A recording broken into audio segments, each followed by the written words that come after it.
Welcome to the Honest Recruiter podcast, powered by MRL Consulting Group, the no-filter podcast about working in the recruitment industry. Hear about real-life consultants and business owners talking about everything recruitment, leaving out zero detail. If you already work in recruitment or are thinking about working in recruitment, sit back and enjoy the ride. Hi everyone, and welcome to the second Honest Recruiter podcast. It's safe to say it is a very hot day here in Brighton. Everyone in the office is sweating, but it's fine.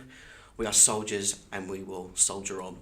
So today's podcast is all about how to build a niche in recruitment. And today our guest is Rory Capon, one of our recruitment consultants with a focus in the software market. So Rory, instead of me giving you an introduction like Blind Date, why don't you just give a little bit of an introduction of yourself and kind of what made you get into recruitment? Well, thanks for having me anyway, Billy. Like you say, on this hot, sweaty day, just a bit of ice cream, which was nice, cool off a little bit. Excellent. So who am I? Okay, so I'm one of the consultants here, as you just said, within the software space, specialising mainly in revenue and commercial openings for marketing technology providers, BI data analytic providers, and other sort of SaaS-based solution providers.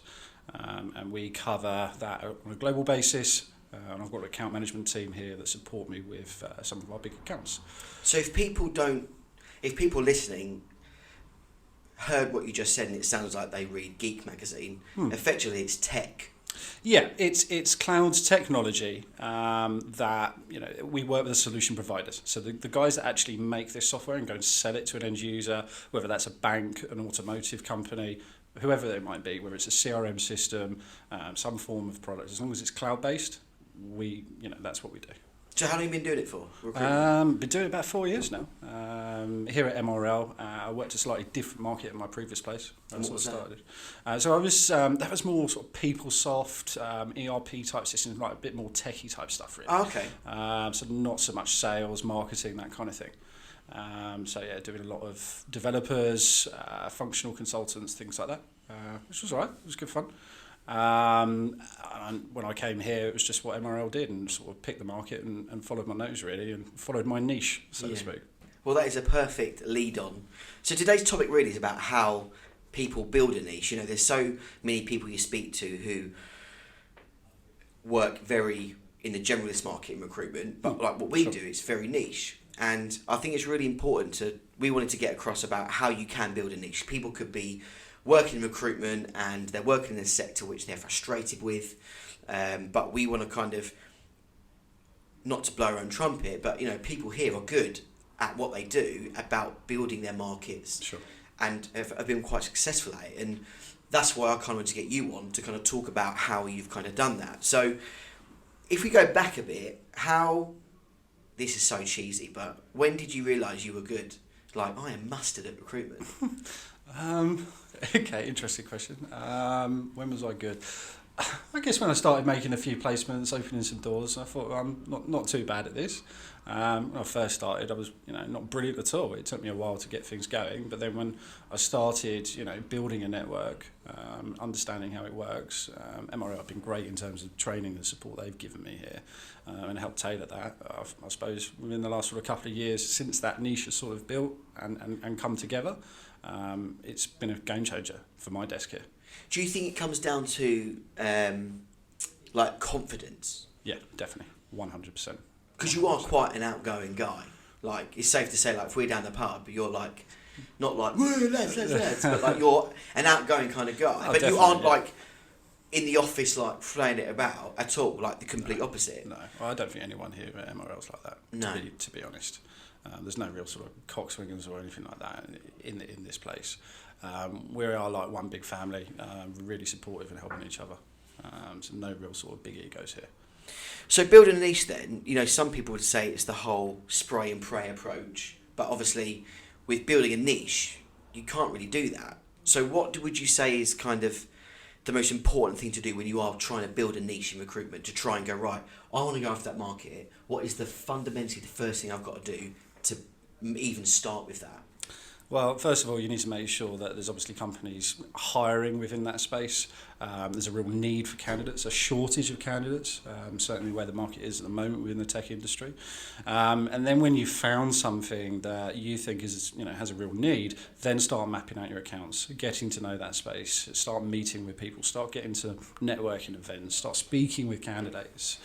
That's the first thing I was taught is if you're unsure about things, just ask your candidates. What is this tech? How does it work? Get to know your guys, your market on a better level than just do you want a job kind of thing. But you say that, but a lot of people sometimes, I don't know, by the sounds of things, some people that is what the approach is. Like for me, it's all about networking and making conversations, and then the recruitment bit comes second. Yeah, it's so much more than that, in my opinion.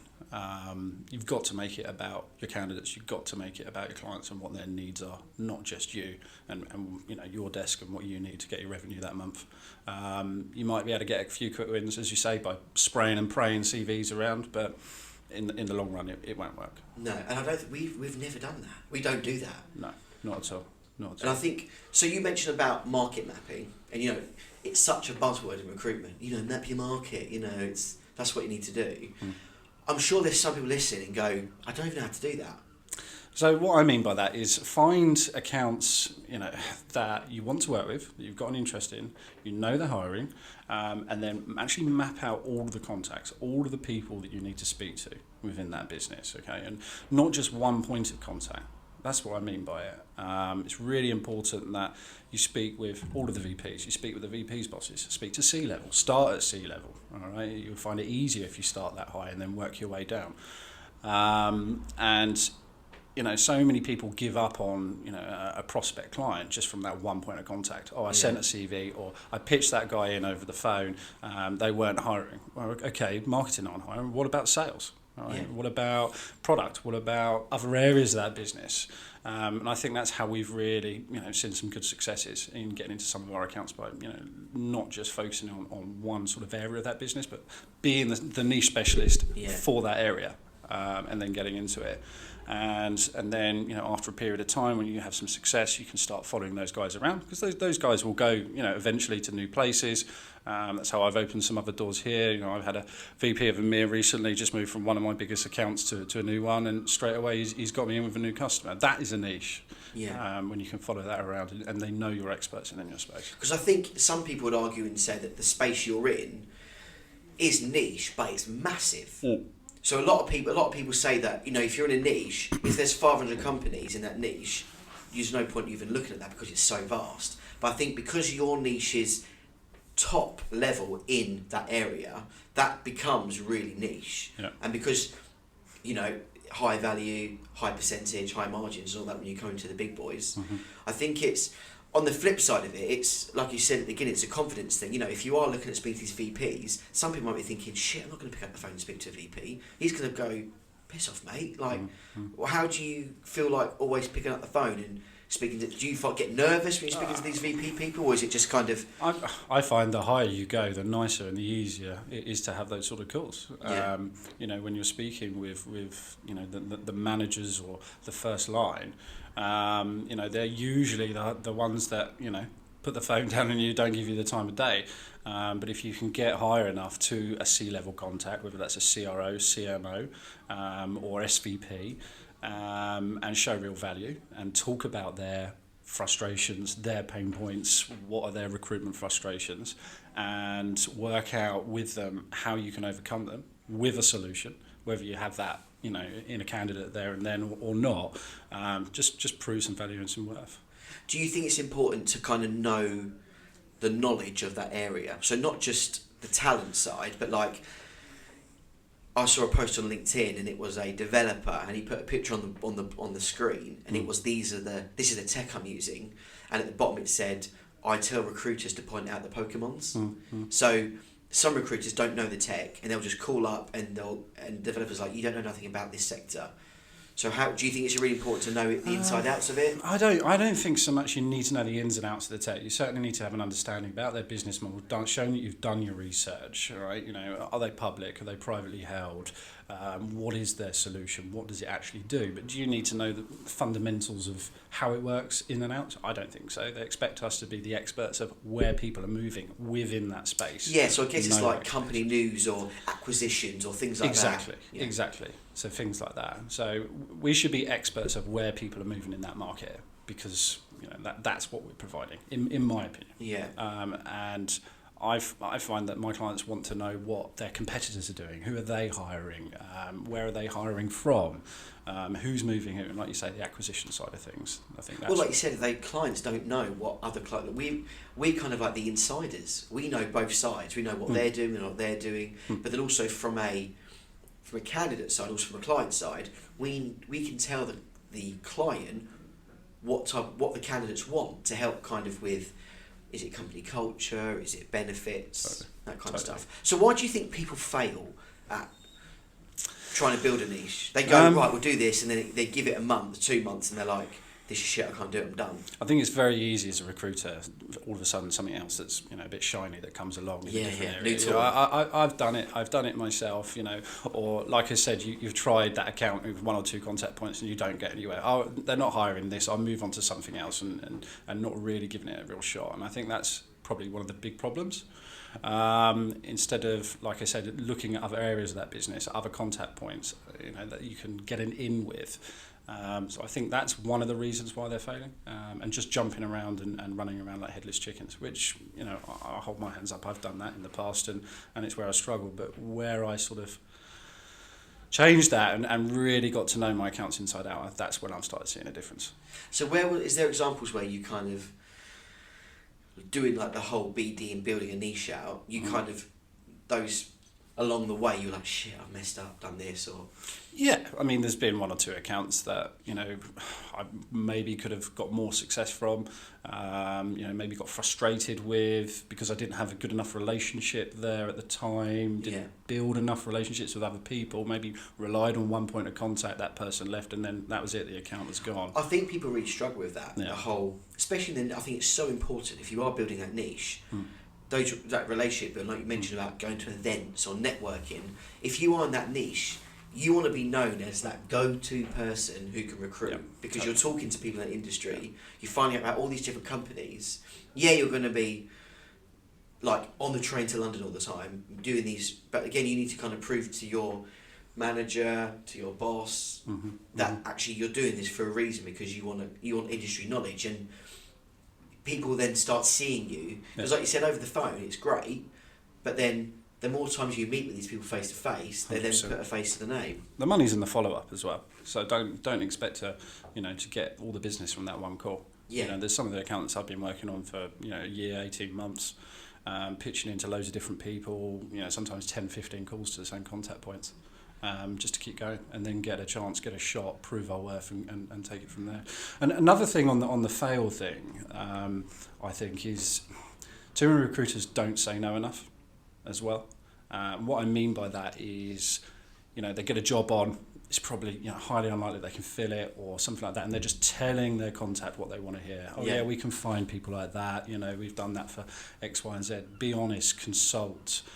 And if you can't fill something where you're not sure, you know, it's going to, you're going to add value, then don't do it. Or, you know, if a customer's telling you, well, I only want, you know, you to deal with me as your main contact appointment, you know, that could be the internal, for example. You know, tell them no, you know, because you need to have that, you know, contact point with other contacts in the business.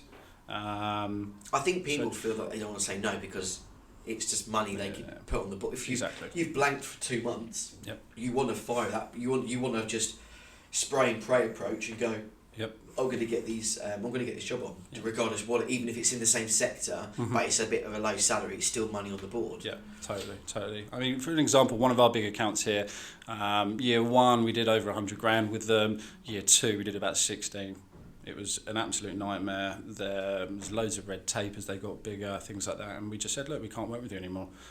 We need line contact. We need to be able to, you know, come up and meet you, spend some more time. You know, work out these changes because something's not going right here. Yeah. You're missing out on candidates. We're giving you the candidates and the processes are too long or whatever it might be, and just add that value and say, look, if it doesn't change, well, we can't do this. We won't be able to help you.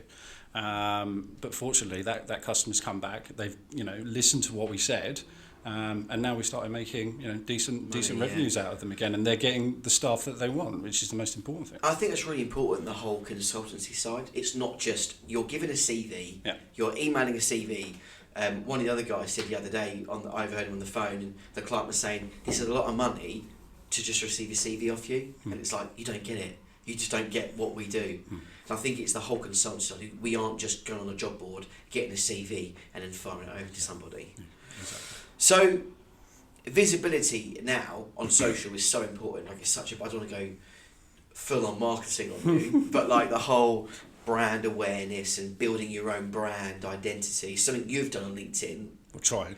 Yeah, but it's clear to see that stuff like that works. And definitely. Why, if you were brand new going into this, you were doing a niche, and your LinkedIn was just a real corporate LinkedIn, looked like everyone else's, and you were building this niche out, what kind of stuff would you get people to post?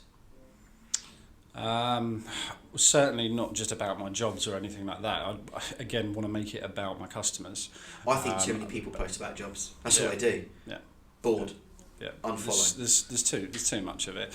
I think it needs to be, if I'm looking for sales, I want to network with salespeople or marketing technology professionals. I want to talk about that market. I'm going to push information out on that. I might be pushing out sales tips that I'm hearing, or communicating and commenting on their posts about things like that. Not pushing out my jobs and what's in it for me all the time. Try and build, just add some value really and push something out.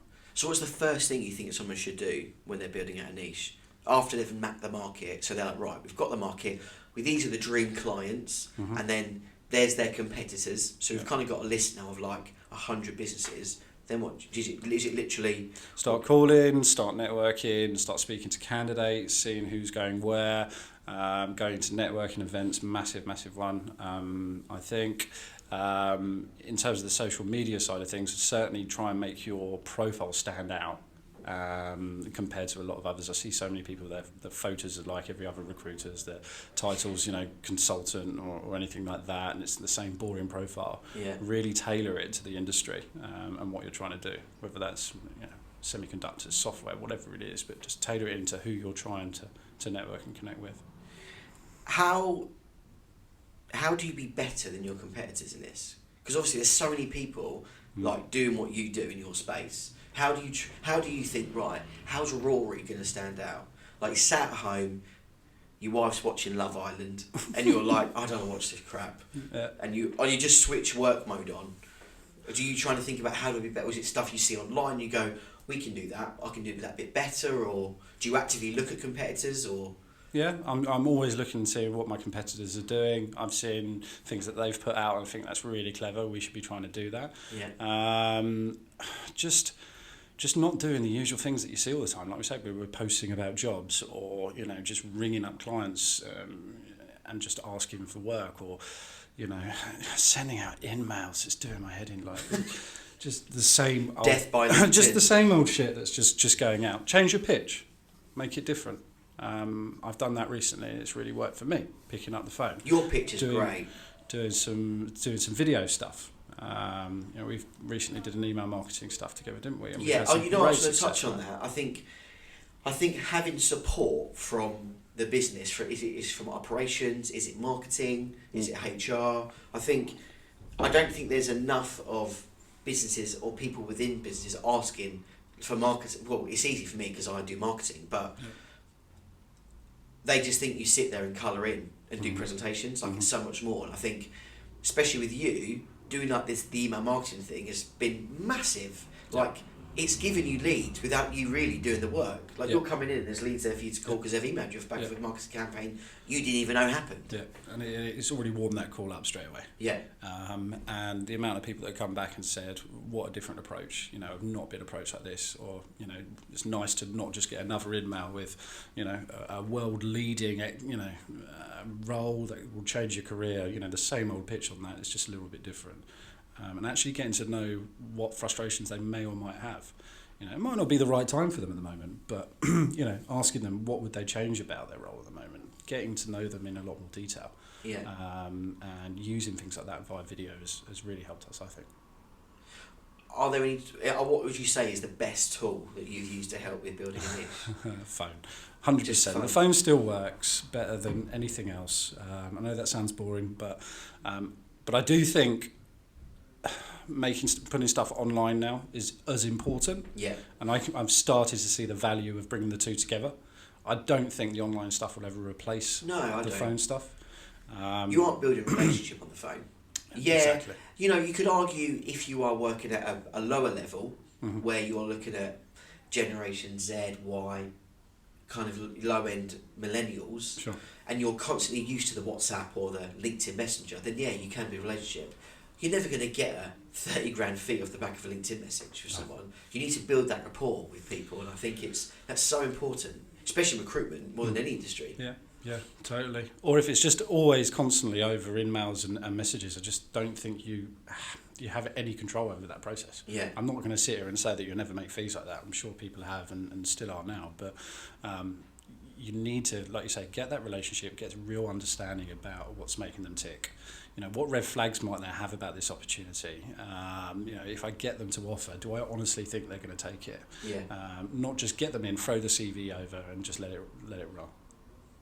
How do you kind of balance the whole work-life balance thing? Because, you know, you're a dad, so like people be like, you know, you're building a niche in recruitment. Surely you've got to be in the office till 10 o'clock every night, but you got a kid at home, you've got a wife. How do you kind of balance that? I do try to. I'm not going to sit here and say that I tend to get in the office about 7:30 and leave about 6. You know, just after. I'm not going to say I do no work at home, but I do have my real switch off time. Yeah. And now certainly since we've gone to the 4-day week, it's really, really helped me with that flexibility there. So I can spend some time with my son. I can do some bits with him or get everything done chore wise, you know, so I can go and have that quality time with him and then be fully recharged to do it. But yeah, I still have time, you know, in the evenings. If I've got to get things done, I'll plug in my laptop in my spare room out the way and and get on with it. Well, you email me at 9:30 at night saying, I've seen this, what do you think of this? It's hard to switch off. Of course it is. I think any recruiter that doesn't work at home, ever, is always going to be, it's always going to be a struggle, isn't it? Because I think if you want to be someone who's a high achiever, you don't need to work like a horse and like you're kind of stretched. That's kind of not what I'm saying at all. I think it's finding that right balance, and I think it's working smart with it. Yep. I think that's very much so. One of the biggest bits of advice, especially with the niche side, is being smart. Yeah, arranging your day, really structuring your week. You know, Harley, the manager here, who was on the podcast last week, you know, he'll get everyone to really plan out their week into course sessions. So whether you're BDing, you're going through your accounts, or picking up new contact points, or just catching up with your contacts, or you're working a job, and you switch all other distractions off as you can. So how are you structuring your week then? It can vary, but I do typically do the old-fashioned, BD in the morning and work a job in the afternoon, and then do my admin emails sort of between 12 and 1 and after 5 o'clock, and then if I have evening calls, whether that's in the US or something, I'll do that then. Yeah. But sometimes I flip it around. Maybe I need to start speaking to some US contacts, so I put BD in the afternoon. But typically I just, I put in a call session between 9 and 12, and I'll do either resourcing on a live role, or I'm BDing, or whatever activity I need to be doing to get my interviews for that week, or whatever is needed. I think as well, some people are very easily distracted, in any office environment. Yeah. But I think you kind of just have that switch, and it might be an age thing, because you are like. Oh, thanks, mate. No, but it's when you are a bit older, you learn time management a lot easier, and I think it's something that you kind of fall into. I think I've got a lot better at it as I've got older. That's for sure. And if you've worked hard or you've been efficient in that day. I always think, when I'm driving home and I go, shit, I could have done a bit better today. Yeah. Oh God, yeah. I think we all have those days, but it's just having that structure and just being organised. I think I'm quite an organised person. I like colours and my calendars. Spreadsheets. Yeah, they take the piss out of me. But it shows that, the results show that. So being thorough, I think, is really important with this. I think having clear weekly goals of what you want to do. I think because I think you have and I think gamification is quite important. The way you work with the other guys, sometimes it's like you're competing with each other to who's going to get the more calls or those more conversations. Yeah, we have some friendly competition in that sense. There's some great little bits of competition that go on here against a few of the account managers, how many CVs they're going to get this week and that. I mean, it's all friendly, it's all light-hearted, it's not in a nasty way or anything like that, but they all do what they can do and push themselves to. Yeah. But we all support each other in meeting their goals as well. Yeah, so how do you... Obviously, you've got loads of the other guys obviously doing very niche BD markets like you do. How do you kind of work together? What, in terms of how is it set up? Yeah, but how do you support each other? Is it like meetings or is it brainstorming days? Or? Yeah, so something we've been doing for the past few months is like a 360 sort of catch-up thing. So we just literally move away from desk, come in the boardroom, kitchen, somewhere in a relaxed environment and just all sit down and go, right, what are you struggling with this week, Sam? What are you struggling with, Ben? And get some topic points and just really share everyone's sort of examples. Well, if it was me, I'd do it like this, and it's just sort of a real brainstorming activity. And I think a lot of the new 360s that have come from account management, it's really helped them. Getting some ideas of other people like myself and that have been doing it for a bit longer, and supporting in that way. I've got a couple of the guys next to me at the moment who come over to me and say, oh, how would you respond to this, or how would you go around this, how would you attack this account, how would you I've done this and this, so just supporting each other where we can on that front. Okay, so at the end of each podcast we're kind of ending with a kind of advice bit. So to wrap up, what 3 bits of advice would you give to people who really want to build a niche properly in recruitment and make some decent money?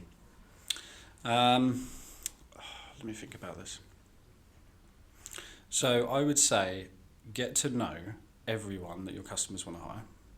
Candidates are very, very important. Okay, so if you're whatever that niche is, speak to every single one of them, whether they're looking or not. Get to know all of them. Don't be afraid to pick up the phone.